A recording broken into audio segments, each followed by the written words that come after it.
SLST 2025 বা SSC group C group D এটার আজকে বর্তমানে কোন অবস্থায় গিয়ে ঠেকেছে?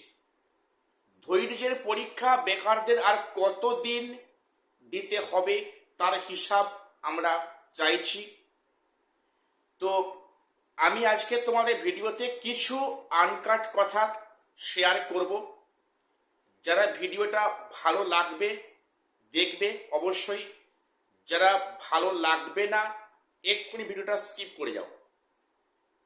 আমি কোনো রাজনৈতিক দলের হয়ে কথা বলছি না বা আমি কারোর পক্ষ হয়ে কথা বলছি না। একজন নাগরিক, একজন বেকার চাকরি প্রার্থী হিসাবে আমরা এই দাবিটুকু রাখতে পারি। তো সেখানে আমি কিছু কথা ডিসকাস করছি, একটু মনোযোগ দিয়ে শোনার অনুরোধ রইল। আর চ্যানেলটাকে সাবস্ক্রাইব করে দিও এসএসসি, পিএসসি বা বিভিন্ন কম্পিটিটিভ পরীক্ষার সঠিক আপডেট পাওয়ার জন্য। তো যে কথাটা আজকে আমার বলার আছে, তোমরা দেখেছো গতকাল সম্ভবত কলকাতা আলিপুরে মাননীয় শিক্ষামন্ত্রী কিছু কথা বলেছেন এই চলতি নিয়োগ প্রক্রিয়া অর্থাৎ এসএলএসটি 2025 সম্পর্কে, শিক্ষক নিয়োগ সম্পর্কে,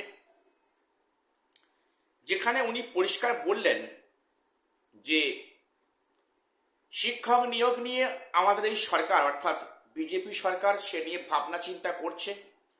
বিশেষ করে শিক্ষামন্ত্রীর দপ্তর এ নিয়ে ভাবনা চিন্তা করছেন এবং মাননীয় মুখ্যমন্ত্রী উনিও এ নিয়ে ভাবনা চিন্তার মধ্যে আছেন। যেহেতু এই শিক্ষক নিয়োগ পরীক্ষায় একাধিক কেসের গেরোয় আটকে আছে এবং ভারতের সর্বোচ্চ যে ন্যায়ালয় সেখানে এই মামলাগুলো পেন্ডিং আছে এবং সেখানে অর্ডার না আসা অবধি এর জট খুলছে না। আগের সরকার ব্যাপক হারে দুর্নীতি বা সেখানে গোঁজামিল করেছে। তো আমাদের এ কথায় কারো কোনো সমস্যা নেই বা আপত্তি থাকে না। আমরা সবাই জানি বা সাক্ষী আছি যে গত সরকার নিয়োগ নিয়ে কিভাবে ছেলে খেলা, অন্যায়, বেকারদের জীবন নিয়ে খেলা করেছে। মানে সেখানে একটা প্রজন্ম পুরো শেষ। তো সে বিষয়ে আমরা প্রত্যেকে অবগত আছি।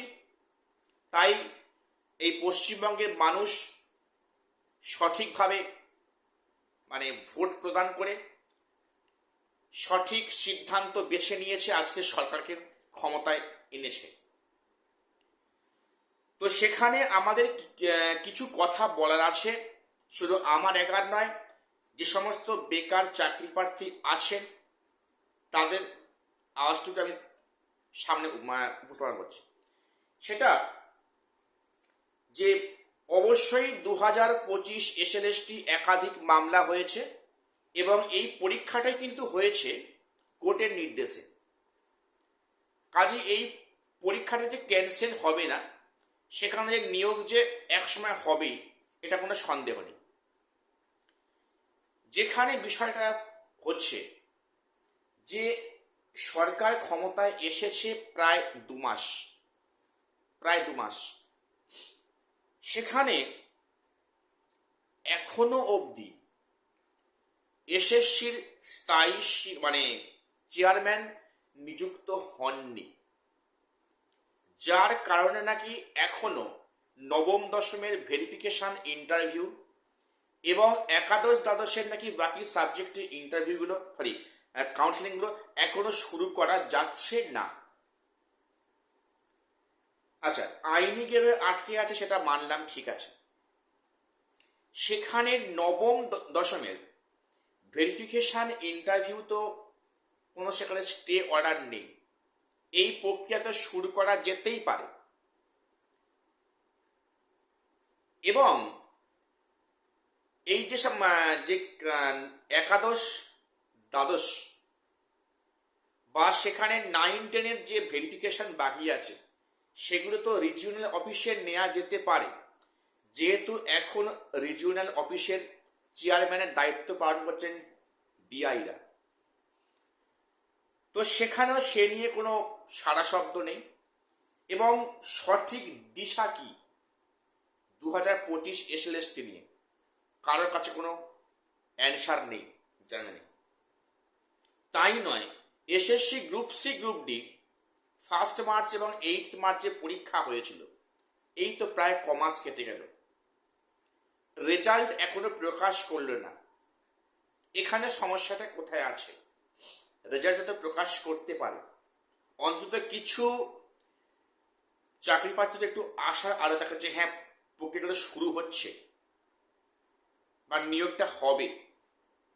এতে করে কিন্তু সত্যি কথা বলতে পড়ার কিন্তু এনার্জি লেভেলটা বহু গুণে কমে যায় এবং সেখানে পিএসসি মিসলেনিয়াস, পিএসসি যে ক্লার্কশিপ, সেগুলো তো রেজাল্ট পাবলিশ করতে পারে। সেক্ষেত্রে কেন এই ডিলেমি? এর সঠিক কারণ অন্তত আমার জানা নেই। তো এখানে যে আওয়াজটা বেশি উঠছে বিভিন্ন মিডিয়াতে যে থার্ড এসএলএসটি, পরবর্তী নিয়োগ পরীক্ষা, রুলস পরিবর্তন, গেজেট পরিবর্তন, একটা কথা বলি, আগের নিয়োগটা কমপ্লিট না হলে কি করে সম্ভব? তো এখন মাতামাতি করা উচিত যে চলতি নিয়োগ প্রক্রিয়াটা কি করে সমাপ্ত হয়, তারপরে পরে যেহেতু মানে যাতে করে পরের নতুন বিজ্ঞপ্তিগুলো আসতে পারে।